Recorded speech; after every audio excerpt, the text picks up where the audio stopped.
Rickard Rakell again accidentally wound up playing alongside Sidney Crosby.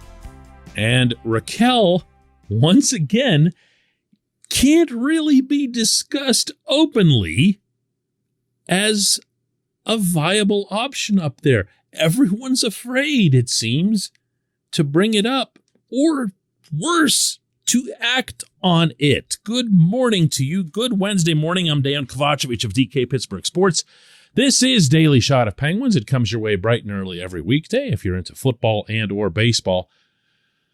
I also offer up daily shots of Steelers and Pirates right where you found this, and I hope you'll check those out. Islanders 5, Penguins 4 via shootout last night in Elmont, New York.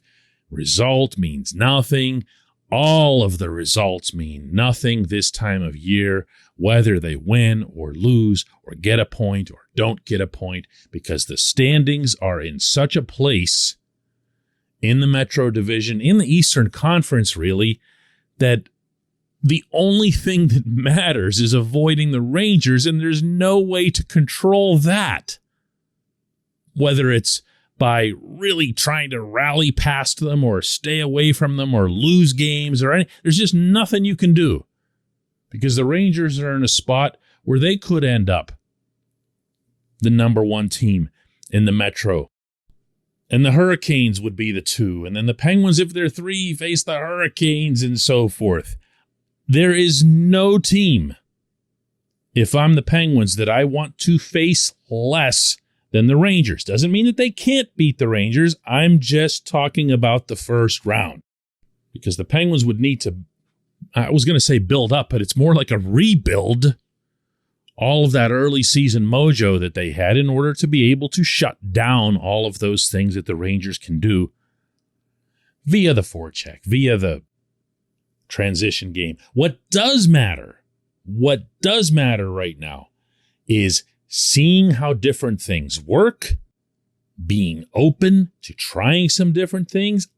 I believe, this is not something that's going to happen, but I feel obliged to express it, that this team needs to additionally rest some people. It's nice that it's happening with Tristan Jarry. I was happy to see Casey DeSmith suiting up for the game last night. I'd like to see others get rested, but I'd also welcome seeing Mike Sullivan just let it fly with Rickard Rakell. And I'm a little bit puzzled, not completely, as to why that's not happening yet. Last night, Brian Rust took 2 shifts and then was gone for the rest of the game because of a non-COVID illness.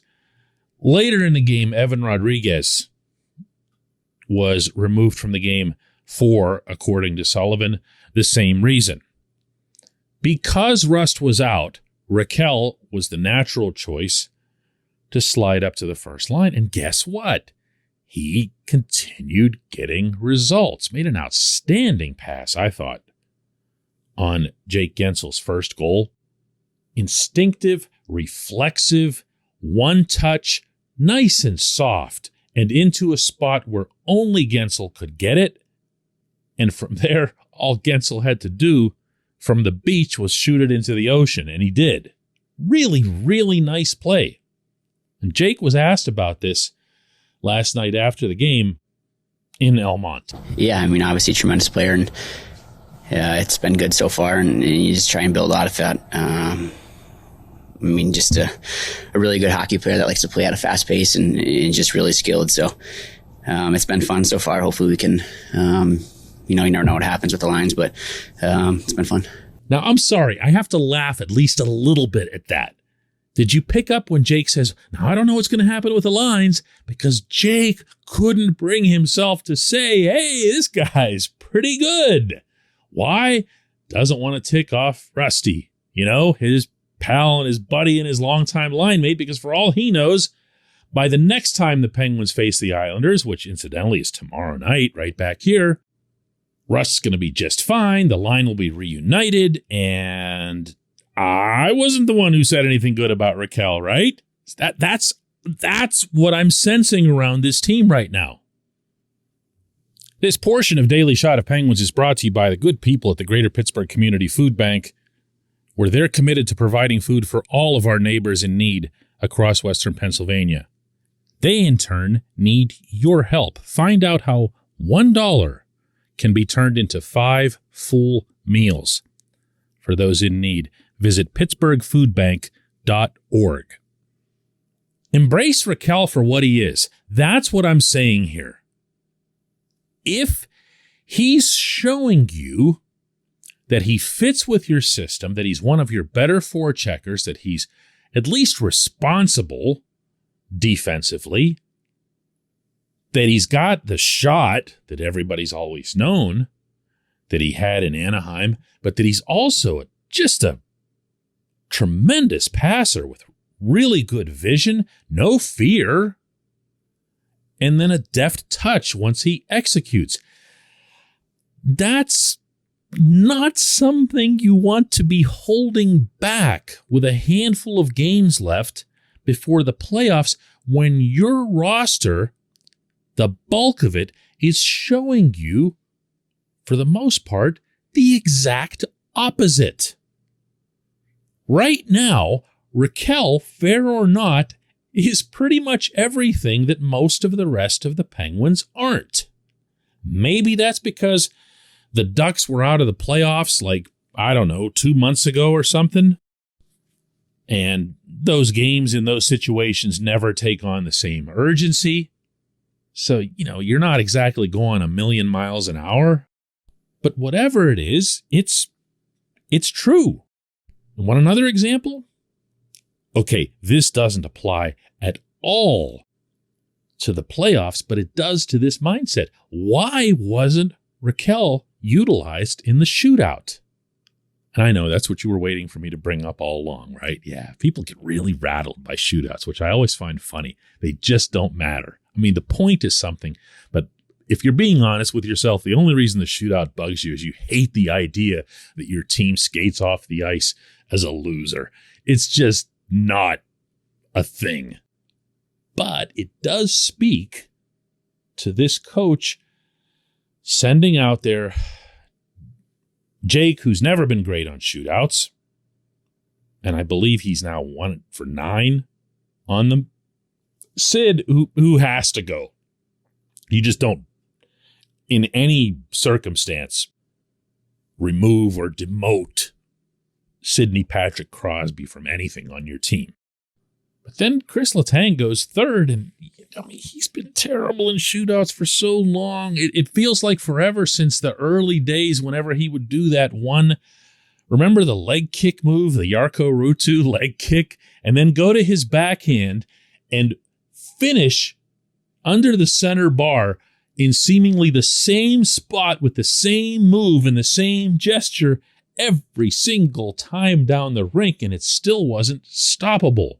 Now, it obviously is. I'm not going to go after Letang for having the puck roll off his stick on the attempt last night. If he had scored on the Ruutu move again, it still would have been a really dubious decision on the coach's part.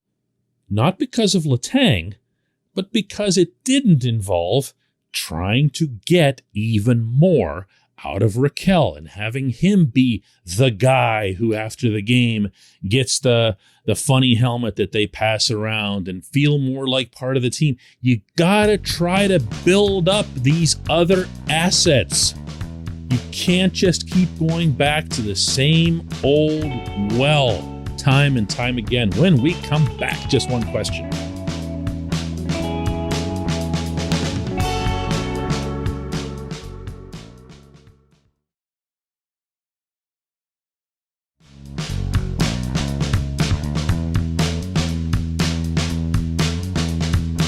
And today's J1Q comes from Sean, who asks, does Sully seem to be, just in general, way too comfortable with what he knows? He seems to refuse to want to switch things up at all, and it seems to be biting him hard. It's tough on one hand to praise Sullivan as I feel like I do relentlessly, for believing in his system that has shown to work, that has shown to put in place a template that's capable of beating any team in the league. The best team in the league, the hottest team in the league, the one that feeds off the home crowd the most, whatever. We have witnessed it throughout this season, never mind over the man's full tenure. We have witnessed it this season when, if we're all being honest with ourselves, we'll recall that the expectations for this group weren't exactly through the roof. So we praise him for that. We openly talk about how he should be the Jack Adams Award winner. And then a rough patch comes along and we start seeing the same negative things about him, myself included. I'm not exempting myself. I'm just trying to, put together the whole picture here in one frame. And it's not easy to do. He does trust the core of this group. He believes in Crosby, Malkin, and Letang. He believes in Gensel and Rust and Dumoulin. Why? Because he's won championships with them. He can vouch for their character. He doesn't have to worry about that component ever. And that does make a coach's job easier, which isn't to suggest that he wants it to be easy. It's just that it takes a lot of the headache out of it, and he can focus more on things that matter on a day-to-day basis. I get that as much as I can from a mostly outside perspective. I'm not in their room. I'm not in their coach's world. But that makes sense to me. And it feels doubly logical when you see that it gets results the overwhelming majority of the time. But no one hoists a trophy in the summertime for getting, good results a big portion of the time. You get it just for what you do in the tournament. And the tournament has not been kind to this team for various reasons. But one of them, no question, can be that the coach does get a little bit stuck. And rather than trying to do different things to get out of being stuck, he just takes his right foot, puts it on the pedal, and just smashes it through the front of the car. That's the way he conducts his business. And I'll repeat, relentlessly, the praise. I feel he is an elite coach in the National Hockey League. That was what Jim Rutherford used to say about him, and I thought it was perfect. He's an elite coach. And the Penguins and the city of Pittsburgh are lucky to have him. But that doesn't mean that he comes without his flaws. And not to start building this up in a negative sense before it even starts, but man, first round, gotta get through that.